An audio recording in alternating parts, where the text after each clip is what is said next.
Good morning. Um, I'm going to discuss with you our true American history.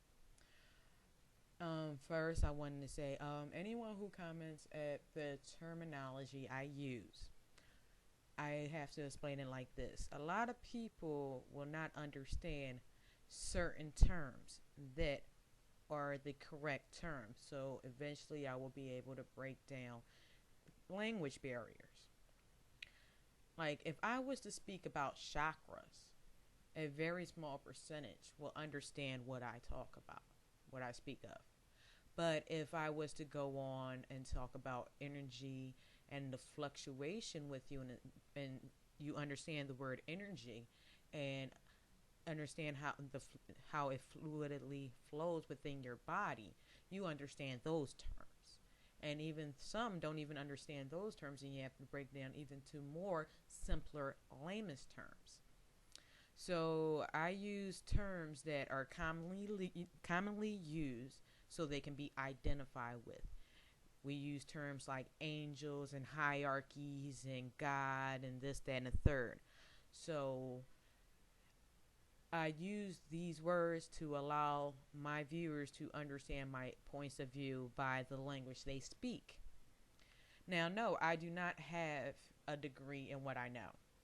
I've been in college and done several courses and have many experiences. But mainly, I started off learning because when I was living under my mother's care, it was a very interesting situation.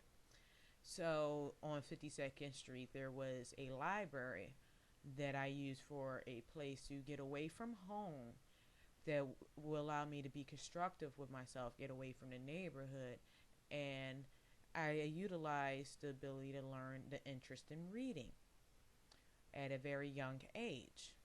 I've won even competitions where I was able to read over 160 books within a summer's period. I know my abilities to absorb knowledge and to keep on going, hunger for it at a very early age. Well, at 13, I became homeless, and I used to sleep for a couple hours down in the suburban station. And near the suburban station is the main regional library in Philadelphia. This place I walked into one day because I needed somewhere for a place of refuge. And when I entered, it was beautiful. I've never seen a literary place that was so well stocked the way they had. I mean, they have rooms for days on different sections, on different writings and everything. The religious and philosophy section I loved to death when I got introduced to it. So when I got introduced to this place of refuge, I noticed the resources it had and took hold of these resources and kept on going and learning that there was more out there than what was being fed through this public school system.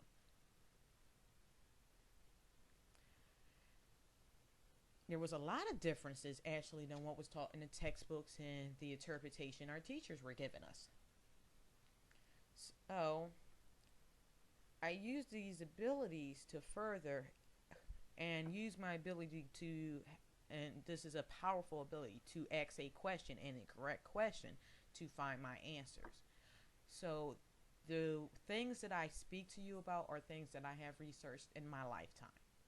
Things that also added to with my experiences, the influences around me, and the things that I have viewed and observed, or places that I've been put into. It helps me get this knowledge and turn it into a wisdom that now I can share.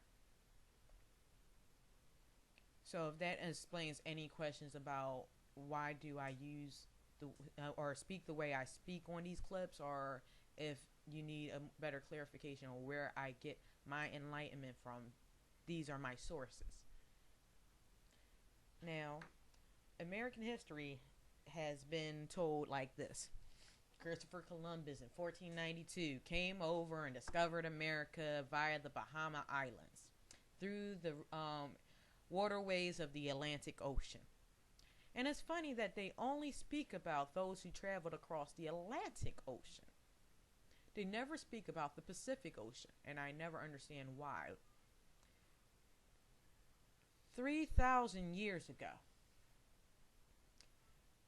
nations from the Pacific regions of Africa, the Pacific regions of Asia had such abilities of travel. They built fleet ships that can cross oceans. They can take on that type of. Plus, the Pacific Ocean water level was a lot lower at one time. Now, you have artifacts that are in South America and parts of the Americas that actually go back into ancient Egypt and Nubian practices. There are people in South America, I believe it's in Peru or so.